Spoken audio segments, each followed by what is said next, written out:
Friends అందరైతే ఏం చేస్తున్నారు? నేను పచ్చడి పెట్టడం అయితే కంప్లీట్ అయితే అయింది. చూడండి ఫ్రెండ్స్, ఉసిరికాయ పచ్చడి అయితే పెట్టిన.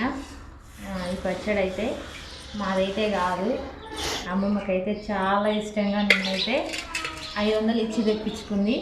అన్నీ నూనె ప్యాకెటు, జీలకర్ర, మెంతులు, మళ్ళీ ఆవాలు, మళ్ళా ఏమంటారు ఎల్లిపాయలు అన్నీ తెప్పించుకుంది.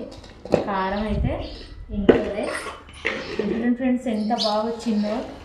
అమ్మమ్మలకైతే పచ్చడి అయితే రెడీ అయింది. ఇక అమ్మమ్మలది మాదని ఏం లేదు, అంతా ఒకటే కదా, కొత్త సంవత్సరం అంతా మాది.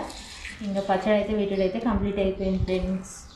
చూడండి ఎంత బాగా వచ్చిందో. అసలుకి డబ్బలు అయితే ఇస్తా, అమ్మమ్మలకి సగం మాకు సగం. చూడండి ఫ్రెండ్స్ ఎంత బాగుందో. మీలో ఎంతమందికి నచ్చిందో కామెంట్ అయితే చేయండి.